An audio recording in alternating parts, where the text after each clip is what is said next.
And let's talk about today's business matters. Google and Amazon stocks down today, revenue from cloud services disappointing investors. But it's not that people don't want their cloud services, it's that they can't provide what people are looking for. Both companies blame their revenue misses on an inability to meet demand for AI services, so they're scrambling to put in place the infrastructure needed. Amazon will spend over $100 billion in capital expenditures in 2025, and most of that will go towards AI and data center spending. That's 40% more than they spent in 2024. A big jump, by the way. So Google is expected to spend over 50% more this year. And the world's largest beauty group, L'Oreal, is reassessing its global markets in the wake of a potential trade war. L'Oreal's CEO said today the group plans to reduce its reliance on the Chinese market while describing the U.S. as, quote, the land of opportunity. The CEO added that the company is seeing burgeoning opportunities in the U.S. market. L'Oreal saw a continuous decline in North Asia sales last year. Also last year, the CEO told CNBC that Chinese consumer confidence is a major issue, causing the market's performance to contrast sharply with other regions where the company operates. China's consumer confidence declined to 86.2 last November, approaching the country's all-time low in 2022. Meanwhile, gold soared to a new high after China imposed retaliatory tariffs on exports from the United States. The precious metal is in high demand as central banks and investors increase their gold reserves in anticipation of a U.S.-China trade war. Now, according to a February 5th report by the World Gold Council, global investment demand for gold increased by 25% year-on-year in 2024, reaching a four-year high of 1,300 tons. Central banks increased their gold holdings for 3 consecutive years, totaling more than 1,000 tons last year. And early last month, Goldman Sachs revised its gold price forecast to reach $3,000 per ounce by mid-2026, half a year later than its previous outlook. Now, if you were planning to take your gold out of storage at the Bank of England, you better get in line. It says all existing slots to withdraw gold bars are booked up. Investors are apparently scrambling to take advantage of high gold prices in America. Prices are higher in the U.S. than anywhere else in the world. Investors are seemingly worried the price of gold will increase if Trump puts a tariff on imports of the precious metal. The Bank of England boasts the world's second largest storage of gold. It looks after more than 400,000 gold bars worth billions of pounds. The New York Federal Reserve is the top custodian. President Trump has outlined his tax agenda. He met with Republican lawmakers at the White House yesterday. White House Press Secretary Caroline Leavitt breaks down the key provisions. No tax on tips, which is obviously a very public campaign promise that the president made. No tax on seniors' Social Security. No tax on overtime pay. Renewing President Trump's 2017 middle-class tax cuts. Again, these are the president's priorities. Adjusting the SALT cap, eliminate all the special tax breaks for billionaire sports team owners, close the carried interest tax deduction loophole, tax cuts for Made in America products. This will be the largest tax cut in history for middle-class working Americans. Now, the president is pushing tax incentives for U.S.-made products. He also wants changes to the state and local tax deduction cap, and this is a priority for Republicans in high-tax states. Meanwhile, GOP lawmakers remain divided on strategy. They're debating whether to combine tax cuts with border security measures or pass them separately. Trump is urging quick action, saying he'll sign the bill as soon as Congress sends it to his desk. Republicans will need near total party unity to advance Trump's tax cuts and immigration policies, given the GOP's narrow majorities in both the House and the Senate. Trump's tariffs are having an instant impact. The maker of Sharpie pens says it will shift some of its production out of China after Trump's sweeping 10% tariff. Newell Brand's CEO said on Friday the company is aiming to reduce its reliance on Chinese suppliers. It's following its unexpectedly quarterly loss forecast. Its shares fell almost 30% on the news. Newell's manufactures and sources products from China, By the end of the year, it plans to bring down the cost of finished goods imported to the U.S. by a third. The company also makes Rubbermaid Tupperware and Graco children's products. The Trump administration is halting funding for building more electric vehicle charging stations. The federal government had dedicated $5 billion to the program in 2021. The program's goal is to create a network of rapid charging stations every 50 miles on major highways.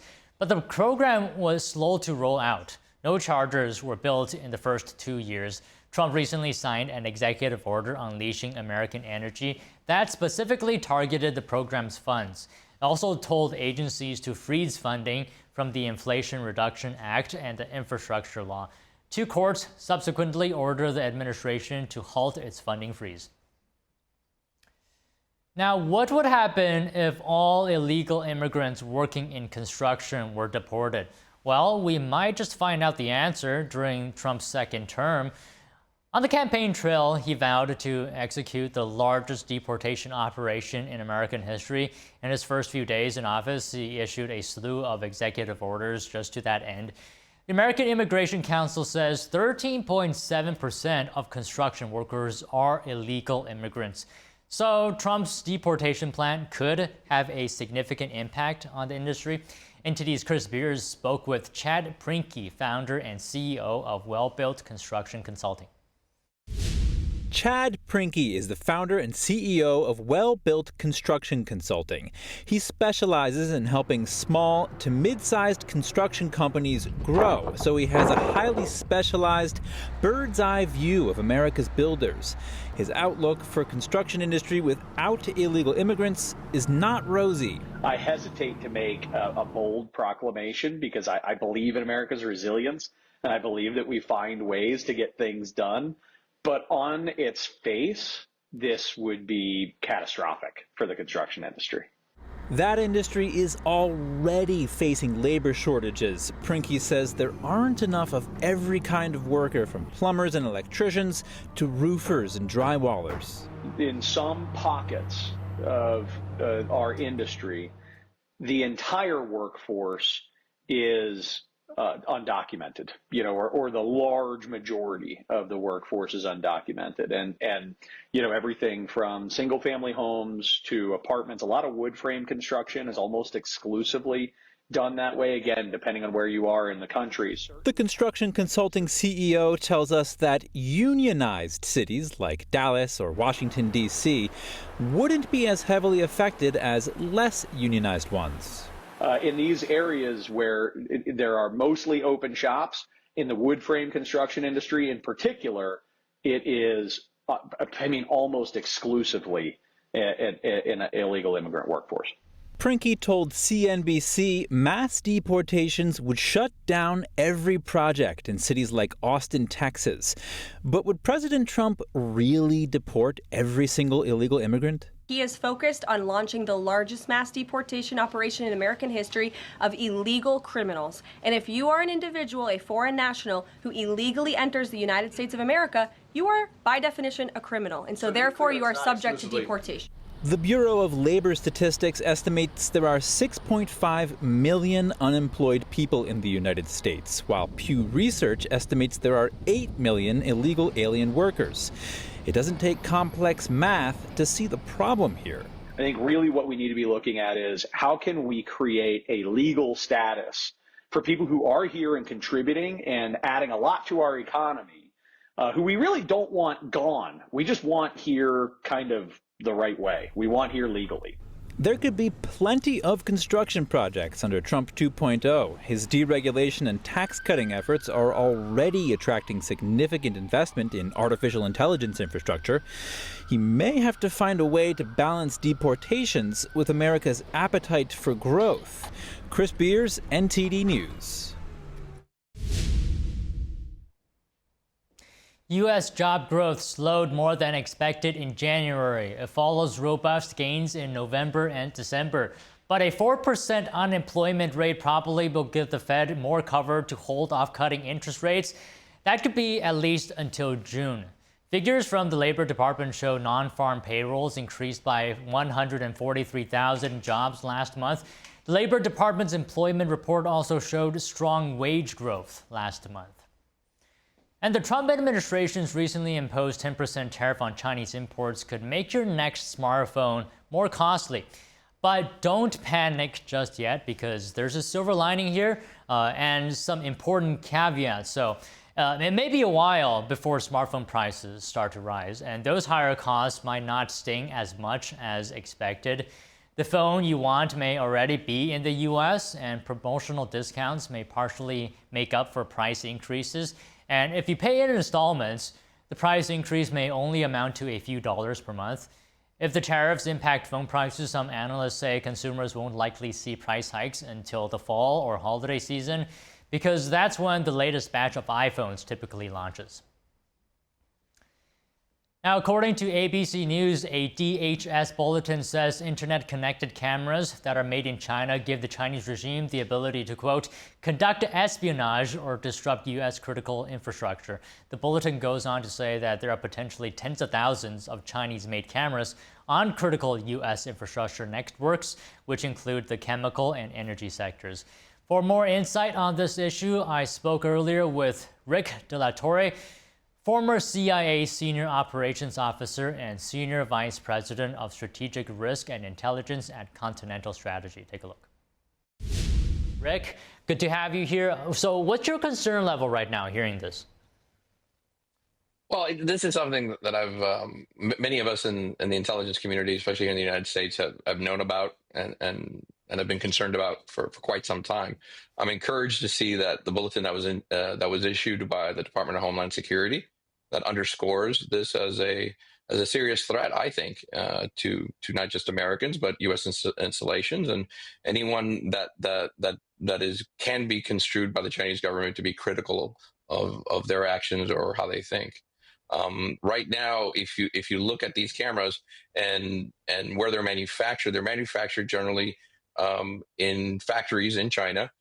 Some of these businesses have been sanctioned in Europe and in other places for having chipsets that allow the Chinese companies or servers to communicate back and forth without the user ever even knowing about it.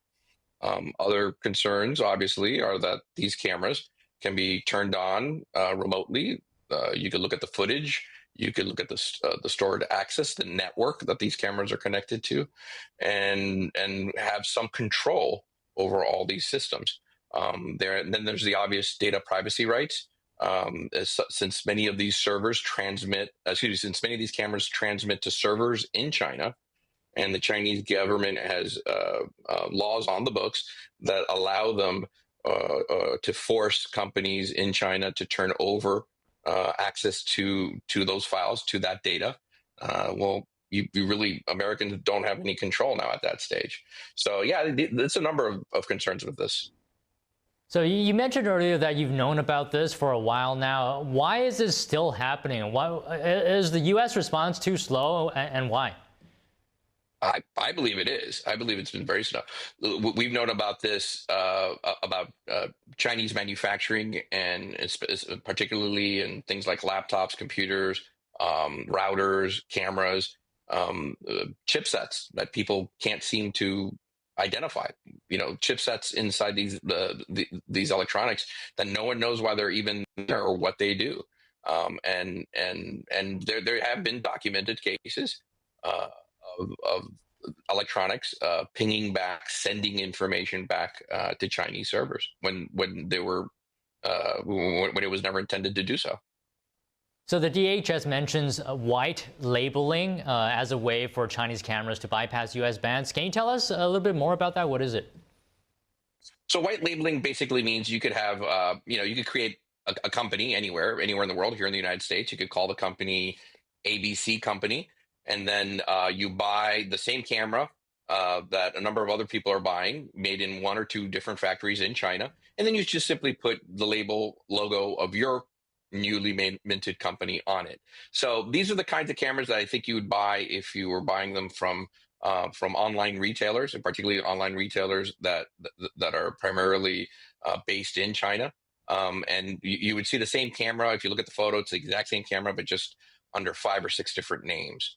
So that's what they mean by white labeling. In other words, even though the company could be a U.S. based company, corporation, or somewhere else in the world, the actual components and the manufacturing of that camera is only made in one or two facilities in China.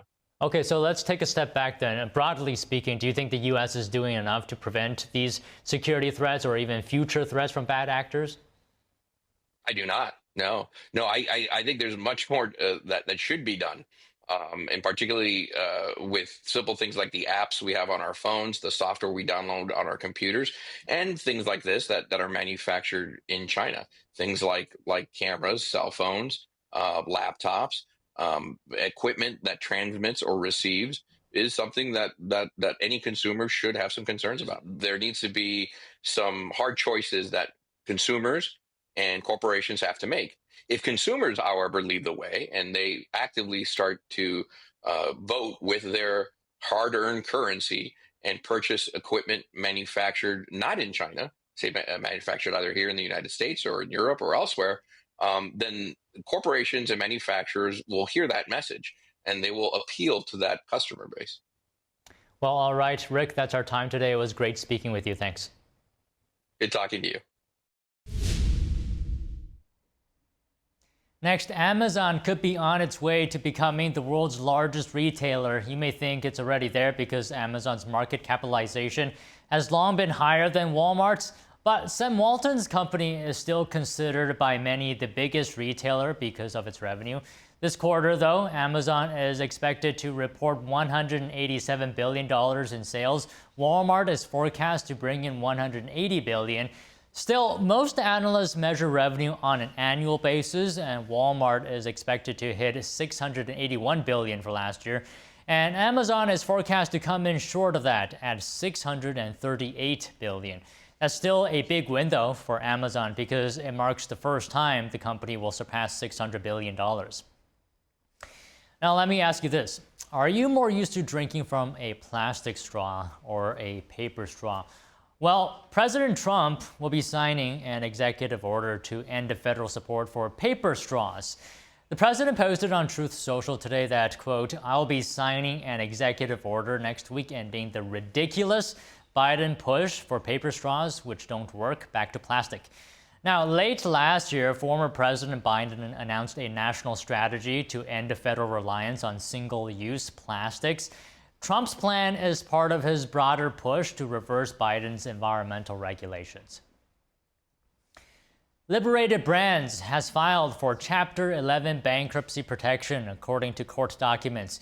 You may recognize their popular brand names of Quicksilver, Billabong, and Volcom, connected to the surfing and skateboarding industries. NTD Sean Marshall has details as these brands are closing all their stores here in the U.S. Quicksilver, Billabong, and Volcom, which have sold popular surfer and skateboard-inspired clothing for the last couple of decades, are permanently closing all of their stores. More than 100 locations across the United States will be shutting down in the weeks to come.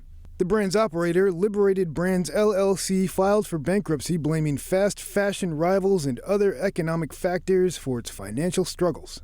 In bankruptcy filings, the CEO said that a dramatic rise in interest rates, persistent inflation, and supply chain delays put significant pressure on Liberated's cost and revenue. He also laid some of the blame on fast fashion rivals that let shoppers cheaply, quickly, and easily order low-quality clothing garments, while being able to adapt to micro-trends more quickly than brick-and-mortar companies. Between 2021 and 2022, Liberated's revenue grew by 20%, pushed by increased demand during the pandemic. Liberated's CEO said sales increased from $350 million in annual revenue to $422 million. The company is selling products at 400 stores worldwide, including 124 in the U.S. Despite Liberated's demise and store closures, the three brands aren't disappearing. Authentic Brands Group's, the parent company, is moving the licenses to another operator to keep making the clothes. And they'll be sold at specialty retailers, department stores, and online. Sean Marshall, NTD News. Well, that's a shame. I used to go to their stores. Next, Tesla raised the prices of its Model X cars in the United States by $5,000 today. The Model X all-wheel drive will now cost $84,999. The high-performance Plaid variant will now cost buyers $99,999. Tesla did not provide a reason for the price increase. Last December, Tesla increased the prices of its Model S cars in the U.S. by $5,000. The company is working to reduce car production costs and said in January that the average cost of materials and labor for manufacturing its vehicles reached its lowest point in the fourth quarter due to a slump in raw material prices. Accounting giant PwC appears to be selecting students from certain races to attend its job fair. Here's the story.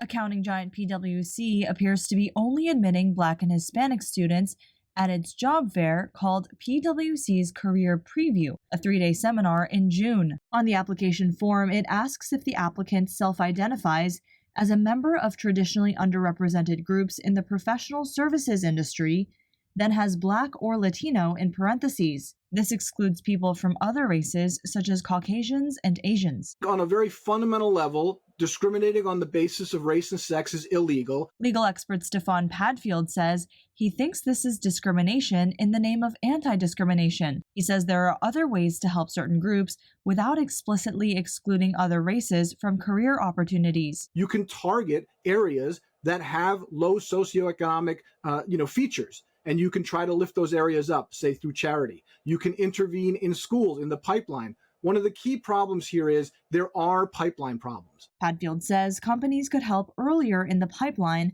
when people from underrepresented groups are in grade school. He also encourages promoting trade skills such as truck driving and carpentry. At PwC's Career Preview, attendees will network with the firm's employees in Orlando, Florida. It will pay for all travel expenses and accommodation. PwC has not responded for comment. Diversity, equity, and inclusion, or DEI programs, surged in 2020 during Black Lives Matter protests. Supporters say it helps historically discriminated groups. Opponents say it's special treatment to certain people just for being part of a certain group and de-emphasizes merit. And now couples can say I do while chowing down on chalupas. Taco Bell Cantina is helping lovebirds tie the knot with the wedding package at its location on the Las Vegas Strip.